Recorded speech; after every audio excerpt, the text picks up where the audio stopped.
Yun ho, mga kapuging lamig. Ariho palang bidyong are ay ang pagkuha namin sa aming sasakyan na si AK. Aring bidyong are ay matagal na, mga 3 months pagkarating namin din sa Australia. Ang bibilhin pala ho namin sasakyan din ay nasa Melbourne pa, kaya kami magte-train na laang. Kaya kami naglalakad papunta sa train station. Bali ho pala, aring sasakyan naming bibilhin ay nakita ko lang sa Facebook Marketplace. Bali, ari pala nakita ko sa Marketplace 1999 Toyota Echo. Bali, tinignan ko ang details na re, ay may roadworthy na daw. Ay may nabili kasi akong sasakyan dati. Aray, papakita ko sa inyo. Are, yung unang sasakyan na nabili namin ni Macy's. Nabili namin na rin sa halagang 1,100 Australian dollars. Mas mura siya kasi wala siyang roadworthy certificate. Ay, akala ko bagay madali lang kumuha ng roadworthy certificate eh. Igawa ng umaandar naman na rin sasakyan, kaganda ng takbo. Ay, yun pala pati bali dapat ay yung titignan eh. May mga kalawang kasing maliliit yan eh, pero ispat-ispat lang naman. Ay, yun, dun ako nagka-problema. Ay, magagastusan daw ako ng mga 3,000 Australian dollars eh para makakuha lang ng roadworthy certificate. Ay, sabi ko, times 3 nung halaga ng sasakyan ay hindi na, ibibinta ko na lang yan. Kaya yun, bininta ko lang ng $300 iyan. Lugi ako ng $1,200.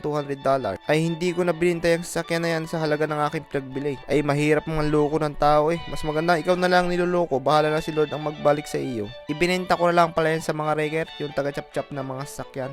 At aray na nga, andin na kami sa train station. Ay hindi ata available ang mga train at may ginagawa ata. Kaya aray, sa coach na lang kami sasakay. Ay coach ang tawag nila eh, pero bus naman iyan.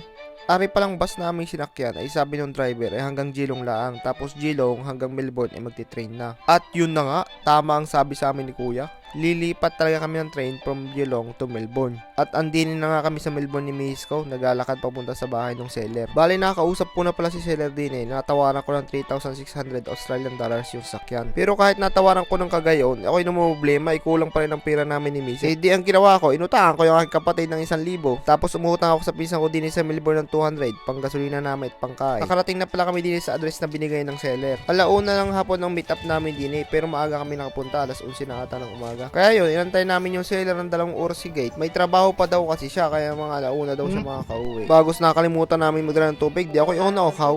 Nangingi pa ako doon sa mga kapitbahay. Dito lang pala mayroon.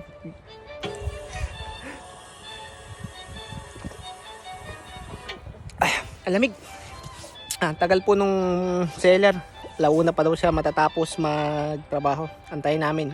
Alas 11 pa lang eh. At dumating na nga ho si seller eh. Siyempre, inabot ko na agad ng bayad. Ay, ang gusto niya i-cash yung ibang bayad. Yung iba sa pay ID na lang. Eh, kabait nga naman na rin seller na rin. Eh, Christian din pala rin, parehas ko. Bali, friend ko na ngayon sa FB. Eh, kabait nga naman. Nagko-comment pa sa mga post ko eh. Bali pala sana, yung pag-transfer ng sasakyan sa pangalan ko ay online lang. Eh, kaso wala pa akong account sa Big Roads. Tapos kailangan ko pa daw ng customer number. Eh, di, nagputan lang kami ng personal day sa Big Roads. Nung nakarating na kami din sa Big Roads, eh, kailangan pala ang passport ko. Ay hindi ko dala. Kaya ayun, di rin nailipat sa aking pangalan yung sasakyan na yan, yung araw na yan. Kaya ayun, kinabukasan na napalipat sa aking pangalan yung sasakyan. Di na namin pinaprocess yan sa may bar ng Bulbic Road. Eh basta naman ang importante, merong kanun parang pinaka-deed of sale na yun eh, nakapirma yung seller. Ay katuwa nga naman namin ni Miss Dini. Eh first time namin magkasakyan na masabi namin amin talaga eh.